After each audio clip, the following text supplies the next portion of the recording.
ஷேய் ஏப்பா விஷ்ணு பிரமா ஏப்பா கடைசி அத்தியாயத்தில் கணக்கு ராமேஸ்வரம் உள்ள கணக்கு ராமேஸ்வரம் ஜோதிர்லிங்கம் கணக்கு இந்த அரசியல்வாதி கொடியை தூக்கி மதுரை மாவட்டத்தில் கணக்கு எல்லாமே ஆடிட்டீங்களாப்பா உச்சித்தலையில் ஆடிட்டீங்கல்ல ரைட்டு இனிமேல் பிரித்து எடுத்து போடுவார் கணக்கு முடிச்சிட்டார்.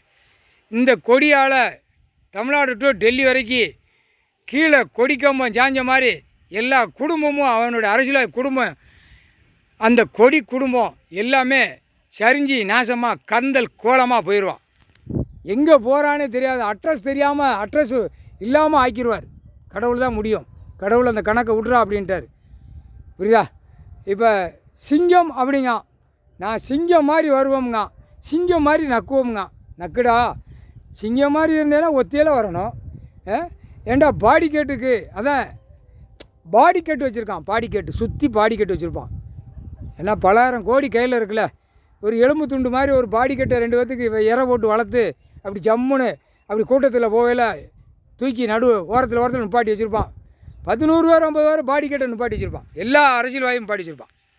10,000 கோடி உள்ளவனு நிப்பாட்டி வச்சுருப்பான். பிரதமரும் பாட்டி வச்சுருக்கானப்பா, பாடி கட்டு தூக்கிட்டு வரானா எப்படி?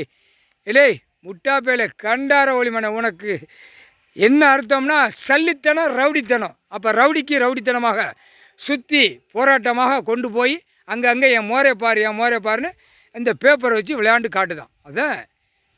இதான் ஒரு கணக்கு. சரியா? பாடி கேட்டு எல்லா அரசியலும் வச்சுருப்பான், எல்லாரும் வச்சுருப்பான். கம்ப்ளீட்டாக முதலமைச்சர் டெல்லியிலேருந்து தமிழ்நாடு வரைக்கும் முதலமைச்சர் வச்சுருப்பான். எம்எல்ஏ எல்லா எம்எல்ஏயும் வச்சுருப்பான். தெரியாது, சில பேர்த்துக்கு தெரியாது. 10 பேர் 15 பேர் தூக்கிட்டு வண்டியில் ஆடிட்டே போவான். எம்எல்ஏ ஆட்டுவான், எம்பி ஆட்டுவான், முதலமைச்சர் ஆட்டுவான், கீழே பஞ்சாயத்து போர்ட்டில் ஆட்டுவான். எல்லாம் பாடி கட்டு இருந்தால் தான் இது 2ஆம் நம்பர் தொழில் வியாபாரம். என்ன கணக்கு? ஓட்டு முத்திரை வாங்கி அடிதடியாக இந்த பேப்பரை வச்சு எல்லா இடத்து சொத்துக்களை பூரா ஒரு கொள்ளையடிப்பு கணக்கில் உட்காந்து ஆட்டுதான். எல்லாம் அனைத்தும் விவசாயம் பண்ணி சாப்பிட்றவன் கடவுளை நினச்சி ஐயா பூமி கொடுத்துருக்கியா விவசாயம் பண்ணி என் குடும்பத்தில் நான் சாப்பிட்டு போகிறேன்னு அந்த ஒரு கணக்கை அவன் மனசில் சொல்லிட்டு போயிடுவான். இது பூரா 90% அடிதடி பிடுங்கணும், எழுதணும், ஆடணும் பேப்பர்.